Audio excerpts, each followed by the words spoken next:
देखिए, डिसेबिलिटी और दिव्यांगता को समाज में बहुत ही गलत अर्थों में लिया जाता है।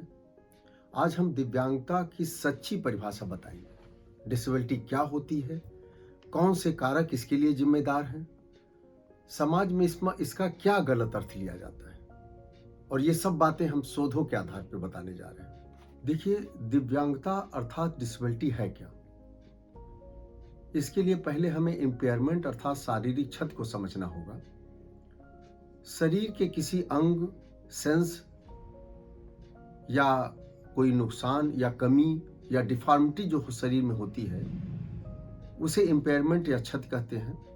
लेकिन जब यह इम्पेयरमेंट व्यक्ति अपने स्वास्थ्य संबंधी परेशानियों है, अपने हेल्थ कंडीशन और अपने पर्सनल फैक्टर अर्थात उसके शिक्षा का स्तर, आयु, लिंग, पूर्व अनुभव, कोपिंग स्टाइल, किसी प्रॉब्लम को हल करने की उसकी शैली, इसके साथ जब वातावरण से इंटरेक्ट करता है या वातावरण से साझा करता है तो इस इंटरेक्शन का जो नकारात्मक परिणाम होता है उसे डिसेबिलिटी कहते हैं। मतलब तीनों फैक्टर्स, इंपेयर्ड शरीर, पर्सनल फैक्टर्स और इन्वायरमेंटल फैक्टर्स, इन तीनों का जो इंटरेक्शन है और उसका जो नकारात्मक परिणाम है उसे डिसेबिलिटी कहते हैं।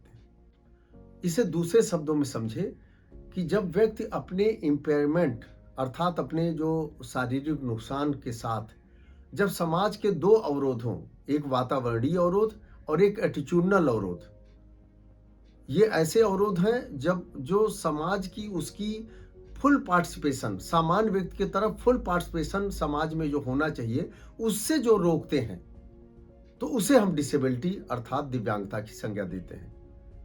दिव्यांगता का सही अर्थों में तीन कंपोनेंट होते हैं। एक तो हो गया शारीरिक क्षति, और दूसरा इस क्षति की एक्टिविटी लिमिटेशन, मतलब जो अंग हमारी कमी है वो जो उसके जो अंग की जो फंक्शनल कमी है वो दूसरा पार्ट हो गया एक्टिविटी लिमिटेशन। और तीसरा पार्ट होता है जब वो समाज में इंटरेक्ट करता है तो वहाँ सामाजिक भागीदारी पर रोक, जो पार्टिसिपेशन रिस्ट्रिक्शन इसे कहते हैं। तो ये पार्टिसिपेशन रिस्ट्रिक्शन तीसरा कंपोनेंट है, सेकंड कंपोनेंट है एक्टिविटी लिमिटेशन और फर्स्ट कंपोनेंट है इम्पेयरमेंट। यहाँ पर यह ध्यान देने योग्य तथ्य यह है कि डिसेबिलिटी कोई फिक्स्ड कॉन्सेप्ट नहीं है, यह एक्चुअली इवॉल्विंग कॉन्सेप्ट है। ध्यान दीजिए कि शारीरिक क्षति और एक्टिविटी लिमिटेशन ये व्यक्तिगत स्तर पे होता है, मतलब व्यक्ति का शारीरिक नुकसान है और उसका एक्टिविटी जो होती है, जो उसकी फंक्शनल कमी है वो उसके स्तर पे ही होता है। लेकिन जब वही व्यक्ति समाज में पार्टिसिपेट करता है, सामाजिक तंत्र में जाता है, स्कूल गया, कॉलेज गया, अपने किसी इंस्टीट्यूशन में जाता है, किसी ऑफिस में जाता है या किसी फैमिली या कम्युनिटी में जाता है, तो वह स्तर इन्वायरमेंटल लेवल पे आ जाता है। तो इन्वायरमेंटल लेवल पर ही उसको ये आभास होता है कि पार्टिसिपेशन हमारा रुक रहा है या कम हो रहा है, नॉर्मल की अपेक्षा उतना नहीं हो रहा है। यहाँ पर यह समझना जरूरी है कि दिव्यांगता को लेकर एक बहुत बड़ी भ्रांति यह है कि हम अंग की कमी को देख करके उसे दिव्यांग या डिसेबल की संज्ञा दे देते हैं, जबकि इम्पेयरमेंट अर्थात शारीरिक क्षति अलग है और दिव्यांगता अलग है। ये दोनों अलग अलग कॉन्सेप्ट है। इसे हम एक चित्र के माध्यम से समझते हैं। देखिए, इस चित्र में देखें कि एक व्हील चेयर रनर जो दोनों पैरों से इम्पेयर्ड है वह अपने व्हील चेयर पर रनिंग में हिस्सा ले रहा है। वह दोनों पैर से कार्य चलना या कार्य करना प्रारंभ करता है, दौड़ता है, या व्हील चेयर रनर यूज़र आप उसे कह सकते हैं कि गंतव्य स्थान पर उसे जाना होता है। यहाँ इम्पेयर्ड होते हुए भी वह गंतव्य स्थान पर जा सकता है, रनिंग कर सकता है, अर्थात उसकी भागीदारी में कोई रोक नहीं है, भागीदारी में कोई सामना नहीं करता है, रोग का सामना नहीं करता है। तो यहाँ पर उसके अंदर कोई दिव्यांगता नहीं कही जाएगी। यहाँ वह इम्पेयर्ड है लेकिन डिसेबल नहीं है। लेकिन वही इम्पेयर्ड व्यक्ति जब ऐसे बिल्डिंग के पास आता है कि उस बिल्डिंग पे सीढ़ी है लेकिन लिफ्ट नहीं है, तो वह केवल सीढ़ी है, वहाँ पर पार्टिसिपेशन में रिस्ट्रिक्शन के कारण वह सीढ़ी पे नहीं चढ़ सकता व्हील चेयर से, तो वहाँ पे उसे दिव्यांगता का अनुभव होता है। यहाँ पर दो तथ्य उभरते हैं।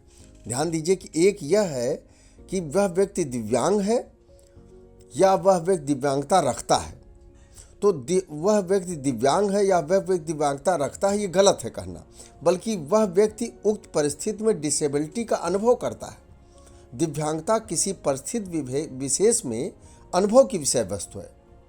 दूसरे, हम देखते हैं कि उस बिल्डिंग की सीढ़ी 2 पैरों के मनुष्यों के स्टेपिंग के लिए अनुसार चढ़ने योग्य बनाई गई है, तो यह व्हील चेयर यूज़र के अनुकूल बनाई नहीं गई है। तो हमारी बिल्डिंग की स्ट्रक्चरल कमी है, ये हमारी सामाजिक संगठन की स्ट्रक्चरल कमी है जो हमारे दिव्यांग को फुल पार्टिसिपेशन से रोक रहा है। तो यहाँ सोशल ऑर्गेनाइजेशन की कमी है। यहाँ अन्य सामाजिक संगठन ही उसकी फुल पार्टिसिपेशन को रोकते हैं। अन्य सामाजिक संगठन माने स्कूल हो गया, पब्लिक प्लेसेस हो गए, कार्यालय हो गए, धार्मिक स्थान हो गए, ये सभी व्यक्ति जो इम्पेयर्ड व्यक्ति के अनुकूल नहीं बने हैं या उनको उनके अनुसार टेक्नोलॉजी वहाँ की जाने की समायोजित नहीं की गई है, तो वो डिसेबिलिटी को जन्म देते हैं, डिसेबिलिटी क्रिएट कर रहे हैं। तो यहाँ सामाजिक तंत्र हमारा डिसेबिलिटी क्रिएट करता है, न कि इम्पेयर्ड व्यक्ति स्वयं। इसलिए दिव्यांगता का असली कारण, जो असली कारक है, वो सामाजिक तंत्र है, न कि उसकी शारीरिक क्षति। ये हमें समझना होगा। और अगले एपिसोड में हम ये बताएंगे कि सोशल मॉडल ऑफ डिसेबिलिटी और मेडिकल मॉडल ऑफ डिसेबिलिटी क्या होती है।